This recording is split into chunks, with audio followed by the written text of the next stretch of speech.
मेरे साथ तो योगी जी हैं और मैं योगी जी को ही सपोर्ट करती हूँ।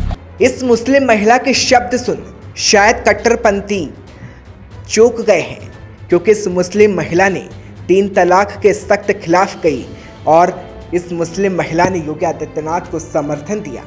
मेरे फादर एक्सपायर हो चुके हैं, मम्मी कैंसर की मरीज है, मैं उन्हें लेकर डॉक्टर के गई थी, उसने मुझे तलाक का नोटिस भेज दिया।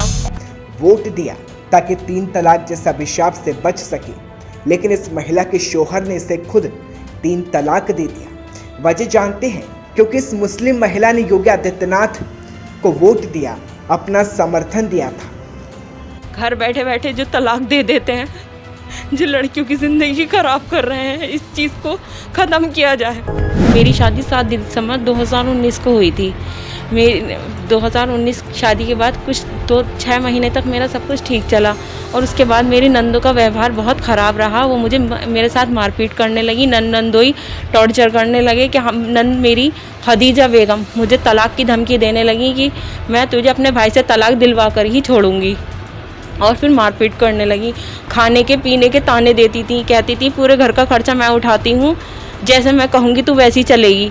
मैं अपने शौहर से शिकायत करती थी तो मेरे शौहर ये कहते थे, नहीं तुम बर्दाश्त करो, इन्हें बर्दाश्त करो, इन्हें बर्दाश्त करो, ये बड़ी हैं, इन्हें बर्दाश्त करो, ये तो हमारे घर का खर्चा उठाती हैं, इनकी तो आपको सुननी ही पड़ेगी। जब भी वो तलाक की बात करती थी तो मैं यही कहती थी कि मैं तो योगी जी, मेरे साथ तो योगी जी हैं और मैं योगी जी को ही सपोर्ट करती हूँ।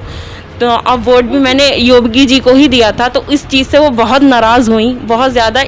उस नाराज़गी की वजह से आज उन्होंने तलाक का नोटिस भेज दिया मुझे। मैं इस तरीके का इंसाफ चाहती हूँ। ये लोग जब घर बैठे बैठे जो तलाक दे देते हैं, जो लड़कियों की ज़िंदगी खराब कर रहे हैं, इस चीज़ को ख़त्म किया जाए। मेरे फादर एक्सपायर हो चुके हैं, मम्मी कैंसर की मरीज़ है, मैं उन्हें लेकर डॉक्टर के गई थी, उसने मुझे तलाक का नोटिस भेज दिया। मेरे हस्बैंड मोहम्मद नदीम रहने वाले पीरजादा के हैं और Bairstow gas agency Lajpat Nagar में जॉब करते हैं, मैनेजर। यानी कि ये सजा है बीजेपी को समर्थन करने की, योगी आदित्यनाथ को वोट करने की, और बदले में तलाक का नोटिस मिला।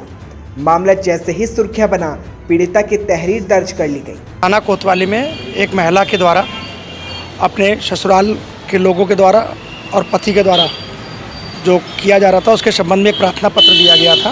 उस प्रार्थना पत्र पर अनुसार अभियोग पंजीकृत कर लिया गया है, जिसकी विवेचना हो रही है। हिंदू सेना के अध्यक्ष प्रमोद तिवारी ने महिला की मदद की और पीड़िता को न्याय दिलाने की अपील की। बता दें, इस मुस्लिम महिला का नाम सना इरम है और अपने पति नदीम और ससुराल पक्ष पर प्रताड़ना का शिकार थी। जब उसने मोदी और योगी का समर्थन किया और विधानसभा चुनाव में बीजेपी को वोट दिया तो ससुराल वालों ने उसे नोटिस थमा दिया। बता दें, सना इरन की शादी 2019 में नदीम नाम की व्यक्ति से हुई, जो कि बैरिस्टो गैस एजेंसी में एक मैनेजर है। वहीं इस मामले पर पति ने खुद को बेगुनाह बताया है। मोहम्मद नदीम नाम है मेरा। मेरे घर वालों ने मुझे बेदखल कर रखा है और मैं एक किराए के मकान में रहता हूँ। मैं एसएसपी महोदय साहब के पास आया हूँ एक इंसाफ की गुहार लगाने कि मेरी बीवी मुझे फांस रही है। किस तरह से फांस? मेरी बीवी को मैंने अपनी बीवी को हिंदुस्तान के कानून और शरीयत के हिसाब से तलाक दी है।